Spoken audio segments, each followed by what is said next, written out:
April 16, 2015, ang araw ng bagong simula at pagbabalik ng Comedy Queen sa kanyang dating tahanan. Lord, dalhin mo ako kung saan ako nararapat, dalhin mo ako kung saan ko deserve na maging nandun ako na makakapagpasaya pa rin ako ng mga sambayan ng Pilipino. Sabi ko nga, kahit kung saan ako talaga ilagay ni Lord, kung di na ako mag-aartista, kung lalagay niya ako sa amang channel. Diyos ko, kahit doon sa mga nagbebenta-benta sa channel na ganyan, okay lang sa akin. Blind faith niya. Kaya yun, sabi ko, siguro dito ako talaga. Ano to homecoming. Siyempre, yun ang talaga buhay. Ngayon, babalik na ako dito sa bahay ko, yung dati kong bahay. Certified kapuso na namang muli si Ai de las Alas. Noong Huwebes, sa kanyang contract signing, mainit ang pagsalubong at pagtanggap sa nag-iisang comedy queen ng buong Kapuso Station sa pangunguna ng GMA executives. Tayo ay nagagalak at nagbalik si Ai sa kanyang pinanggalingan. Hindi lamang magaling na comedian si Ai, magaling na artista at saka talagang professional. Well, sasabihin ko na rin, si Ai ay paborito kong personal. Lahat ng mga kapuso natutuwa, Ai kaming lahat bukod sa nagagalak, nasisiyahan sa iyong pagbalik, and we look forward with great anticipation to working with you again. You make us all proud to be Kapuso Ai. Maraming salamat sa iyo. Thank you, sir. Welcome back. Si Chini La Chica, ang tandang-tanda kong character niya na hanggang ngayon ay memorable pa sa aming lahat na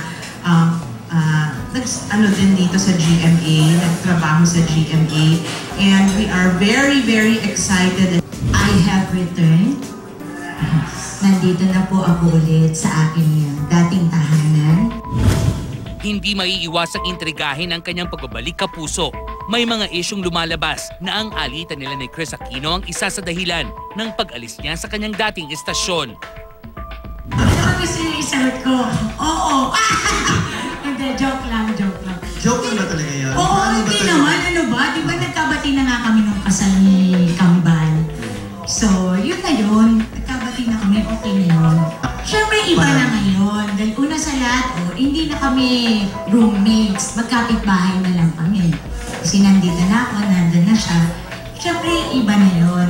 Pero, I wish her well. Okay pa rin. Masaya naman. Masaya rin daw ngayon si Ai sa kanyang love life. Pero gusto muna niyang maging pribado ang aspetong ito ng kanyang buhay. And thank you kay darling ko. Pero sinabi ko, dito sa paglipat ko, dito sa Kapuso, I declare that my private love life is closed. Maliban na lang ko si Dennis ang pag-usapan natin.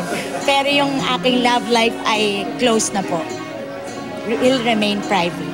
Yun po ang natutunan ko sa buhay ko. Hindi na siya for public consumption. Ano na lang, private na lang. Pero yung aking personal life, like yung family ko, yun, bukas na bukas pa rin yun para sa lahat. Very excited na si Ai sa kanyang mga nakalinyang proyekto sa Kapuso Network. Una na dyan ay ang primetime series na Let the Love Begin. Taping na ako. Pakinggan mo na kami yung nangyayari doon sa first time. In fairness, napakaganda ng story ng Let the Love Begins. Napakaganda yan. And looking forward ako na sana manood din sila nun para makita nila kung gaano kaganda yung project. Maraming salamat po at sana isuportahan niyo pa rin ako again sa aking homecoming dito sa dati kong tahanan. I'm proud to be Kapuso.